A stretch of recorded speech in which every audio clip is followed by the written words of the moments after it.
Hei õigusteaduse üliõpilane! Tere tulemast Evershed Sutherlandi Masterclass programmi oma silmaringi laiendama.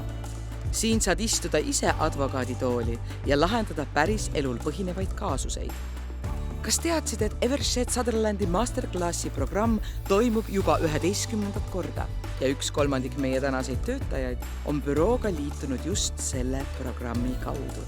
Siit võid oma juurakarjäärile hoo sisse saada ka sina.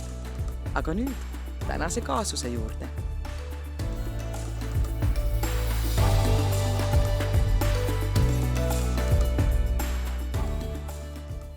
Tere, kuidas ma saan teid aidata? No, lugu on selline, et mul on 5-aastane poeg Martin elukaaslase Mariga.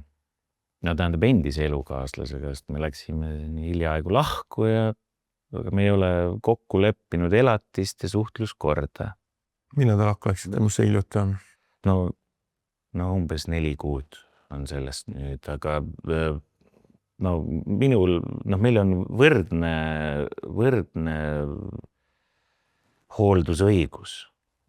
Jah, aga minul tundub, et Mari kuritarvitab seda. Millest see kuritarvitus väljendab või mida ta on teinud sellist, mis on teilt tekitanud tunde, et see ei ole nüüd okei või ei arvesta teie ega lapsega? Mis see on?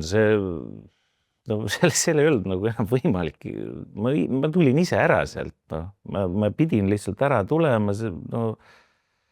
Laps, kuhu tema ei laps, ja ma tahtsin Martini kaasa võtta. No mis need näited on?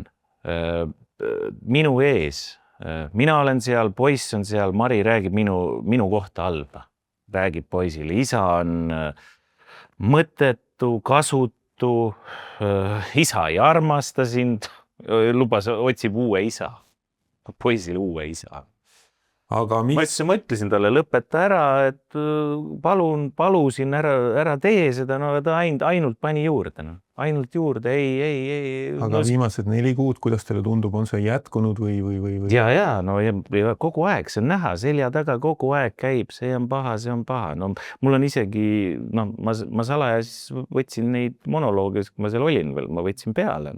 Teil on nagu lindistused. Jah, diktofoniga. Aga kas laps on selline, et ta tuleb nüüd teie juurde ja ma ei tea, ütleb midagi, millest lähtub, et tema on nagu justkui töötleja? Just nimelt, nii kui Martin tuleb, jälle need üksikud korrad, kui me saame kokku, siis on näha, poiss on närviline, issi on paha, kus kohas see jutt tuleb. Aga palju ta üldse käib teie juures 4 kuu jooksul või mis loogika alusel? Või see on ainus ongi, kui ma Mariga saan mingisuguse kokkuleppe, siis on, ma ütleksin niimoodi praegu, see on võib-olla 6 ööpäeva kuus. 6 ööpäeva kuus. Ja see on teie jaoks siis nagu vähe? Loomulikult on vähe. Me elasime koos, me olime võrdselt, olime poisile olemas. Me olime võrdselt olemas, me kogu aeg panustasime ka enam-vähem võrdselt. Ja mulle tundub, et ta on praegu seda hooldusõigust on rikkunud ja kas on nagu olemas võimalus, et mis näide? Ta oli käinud poisiga välismaal hiljaaegu. Mina sain sellest juhuslikult teada. See on õige või? Ja teie nõusolekut ei olnud? Ei olnud. Hästi. Ja mis teie see ideaal siis oleks selle suhtluskorra osas, kui te ütlete, et 6 on vähe või mis? Ei, ideaal on see, et mina tahan, et Martini elukoht oleks ikkagi minu juures ja siis ja kui niimoodi ei ole võimalik, et vähemalt nii, et pool aega on minu juures poiss ja pool aega Mari juures. Hästi, ja mainisite selle 6 minä ei leppi, absoluutselt 6 ööpäeva. Täiesti inimlik. Aga mainisitegi sõna elatis, et mis siis sellega on tasuta, ema nõuab või kuidas need asjad on? Sõna otses mõttes, jah. Nii kui ma nõuan, küsin, kas ma saan poisiga kohtada, siis ta hakkabki elatist nõudma.